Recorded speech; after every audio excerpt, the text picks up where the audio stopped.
Imagine a place shrouded in secrecy, where the click of strange machines was the only sound, and the people inside held the fate of millions in their hands. This isn't a sci-fi movie.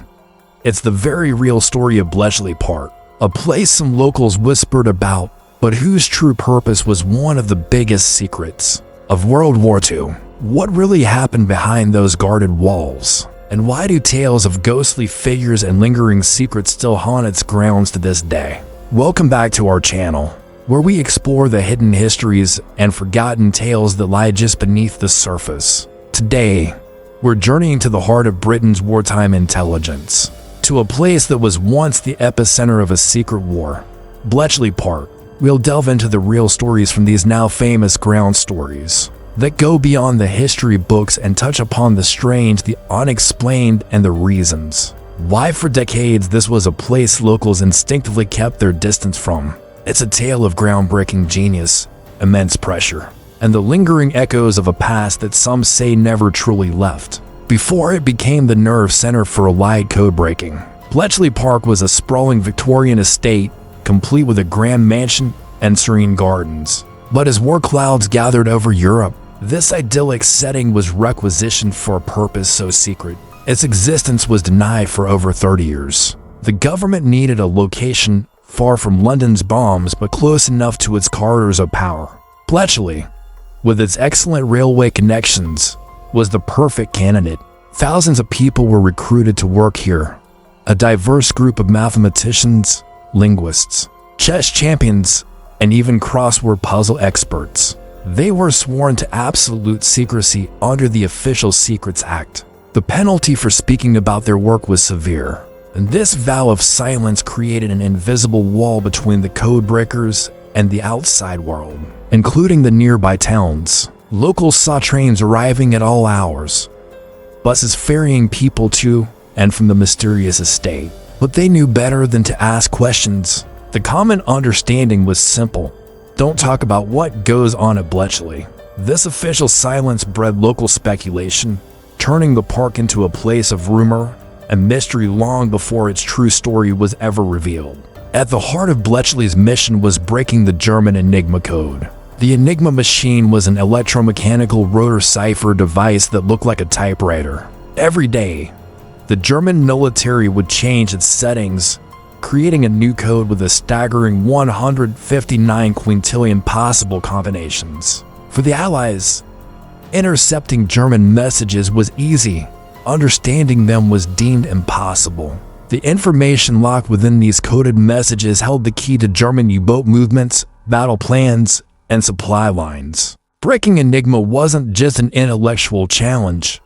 It was a matter of life and death, with every passing day costing thousands of lives. This is where the legendary Alan Turing enters the story. A brilliant, albeit eccentric, mathematician from Cambridge University, Turing was one of the leading minds at Bletchley Park. He understood that breaking Enigma couldn't be done by human hands alone. The sheer number of possibilities was too vast. He theorized a machine to fight a machine, building upon earlier work by Polish cryptanalysts. Turing and his colleague Gordon Welchman designed the bomb. The bomb was not a computer in the modern sense, but an incredible electromechanical device, designed to find the daily Enigma settings. Standing 7 feet tall and 7 feet wide, each bomb was a complex mass of wires and rotating drums that simulated the workings of dozens of Enigma machines at once. As the drums spun, they tested thousands of potential key combinations,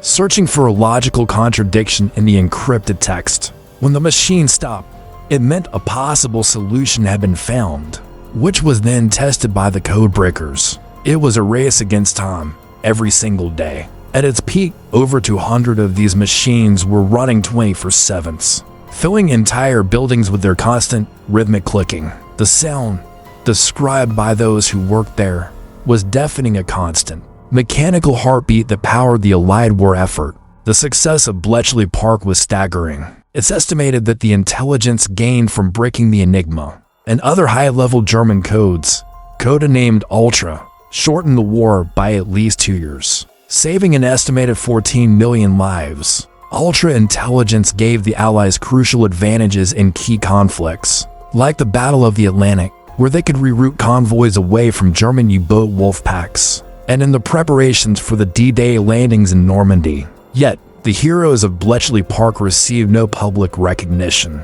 Their victory parades were held in silence. Their medals were the knowledge of a job well done. They returned to their ordinary lives, bound by their oath never to speak of their extraordinary achievements. The secrets of Bletchley were so profound that all the bombs were ordered to be destroyed after the war, and the site's true role remained classified until the 1970s. For decades, the locals of Bletchley and Milton Keynes only knew the estate as a mysterious, semi-abandoned government facility. The buildings, known as huts, where history was made, fell into disrepair. This long period of silence and decay gave rise to a different kind of local lore. As the site became neglected, stories of strange occurrences began to surface. People who lived nearby or worked on the site during its later, less secretive incarnations reported unsettling feelings, shadowy figures in the windows of the old mansion, and the faint, phantom sounds of machinery or hushed conversations carried on the wind. One of the most enduring legends is the ghost of a lonely codebreaker. The story goes that a worker, overwhelmed by the pressure and isolation, took his own life on the grounds. His spirit is said to still wander the park, particularly near Hut 8, where Turing himself worked. Staff and visitors have reported sudden cold spots, the feeling of being watched, and even the faint scent of old pipe tobacco, a habit of many of the wartime staff. Another tale centers on the mansion itself. People have claimed to see apparitions in World War II-era clothing, staring out of the windows as if still waiting for a message to arrive. Are these just tricks of the light in old, creaky buildings? Or are they the echoes of the intense emotions, the stress, the hope, the despair that were once concentrated within these walls? Given the immense psychological weight the codebreakers carried, it's not hard to imagine why some believe their energy has lingered. Beyond the ghostly tales, there's a more tangible reason why the site was avoided. The vow of secrecy didn't just end with the war. For the thousands who worked at Bletchley, their experiences were a locked box they could never open, not even with their closest family. This created a silent, shared trauma. Many former codebreakers suffered from the inability to process what they had gone through. They had seen the war from a unique, godlike perspective, knowing about planned attacks and casualty numbers before they happened, yet powerless to intervene directly. They carried the burden of this knowledge alone. For them, Bletchley Park wasn't just a place of work.